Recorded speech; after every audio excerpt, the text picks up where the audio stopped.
Okay, Italy are beating China 2-0. What else can I say? Very solid Italian performance.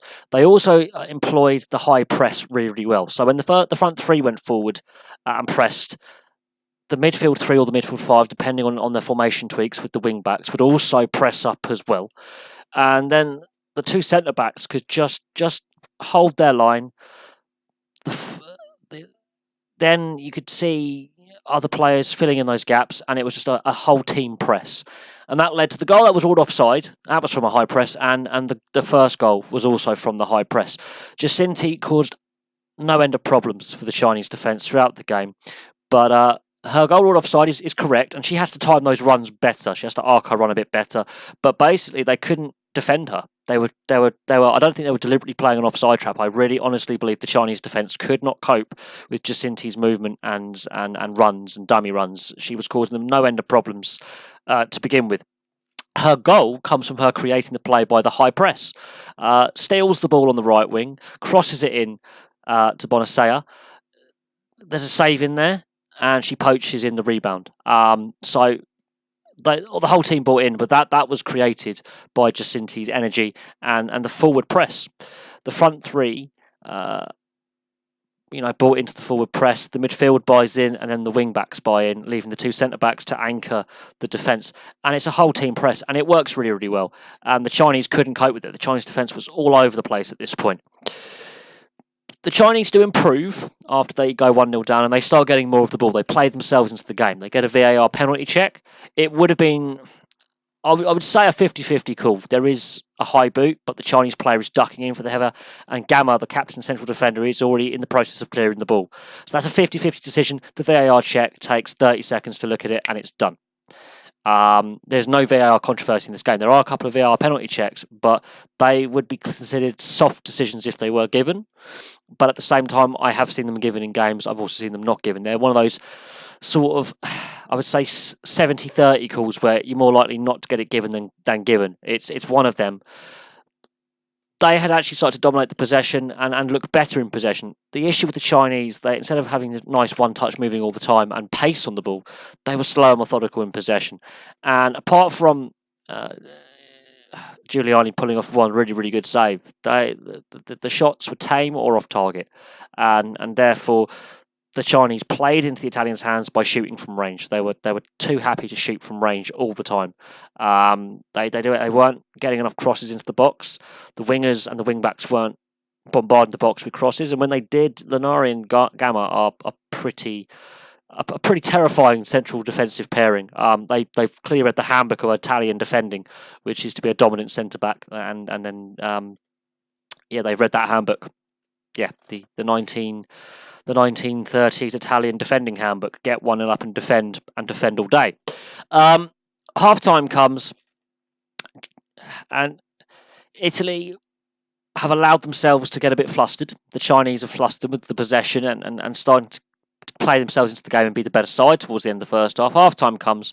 Girelli's had to go off with an injury, which I think is a blow for the Italians as a whole. If they are to progress to the final, she's one of their top scorers. But Galli comes on. After half-time, her goal was probably one of the better goals, one of the best goals, if not one of the best goals of the tournament so far. That's a 30-yard, low, skimming pile driver. You don't stop them.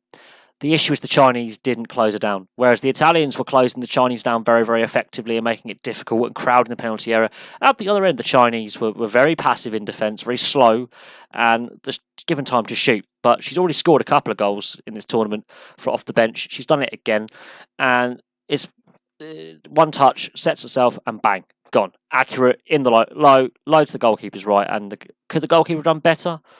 Possibly, but quickly moved her feet, sorted her feet out, one touch, bang. And it is I would say, a highlight reel goal for the fact that it's an accurate low pile driver. Really good goal. Then the Chinese play themselves back into the game again. Then the game opens up a bit. There's another VAR penalty check for what looks like it should have been more likely a penalty than the Chinese penalty check. There's a bit of a shove on Giacinti in the box.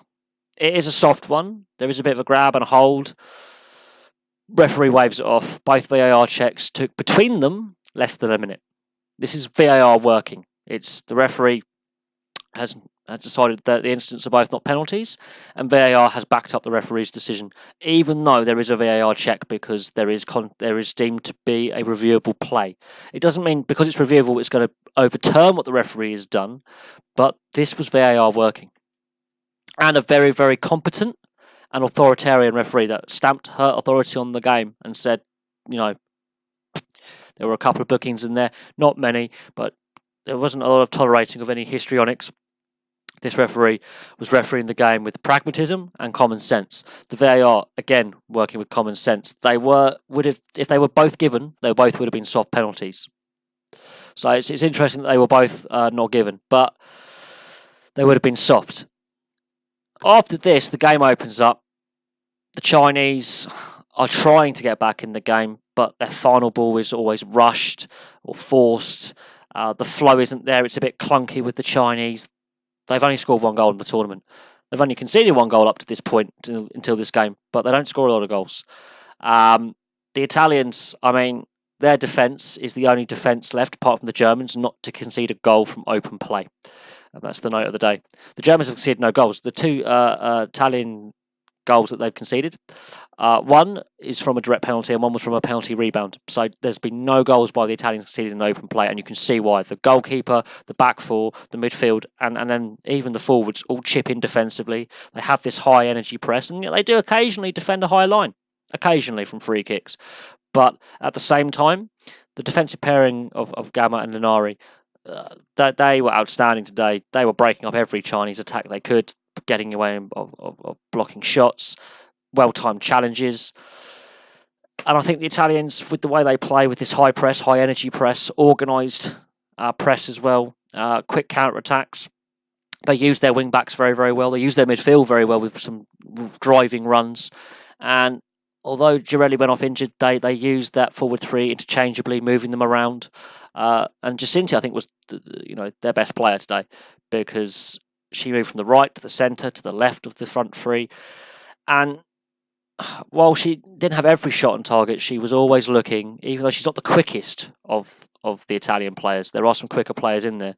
She was always looking to make runs, bring other players into play, take shots when necessary, mixing it up. And the Chinese couldn't cope with her. She could have had 2 or 3 goals. She made the Chinese goalkeeper work several times, and she managed to poach that goal by endeavour, hard work, and she created the goal that was scored. So there we go. Italy have fairly deservedly won 2-0. They look like a dark horse. They should be a side that other teams do not underestimate, because they will be difficult opponents for anyone. They are not expected to get this far. So they're probably I wouldn't say the weakest, but the least expected out of all the teams to get to the quarterfinals. Obviously, we've got Holland, Japan as the final game. The Italians weren't expected to be as good as this. They are the dark horse of the pack. But there we go. Thank you very much for watching. Please like and subscribe. Place your comments below, and I will have some more videos for you very, very soon.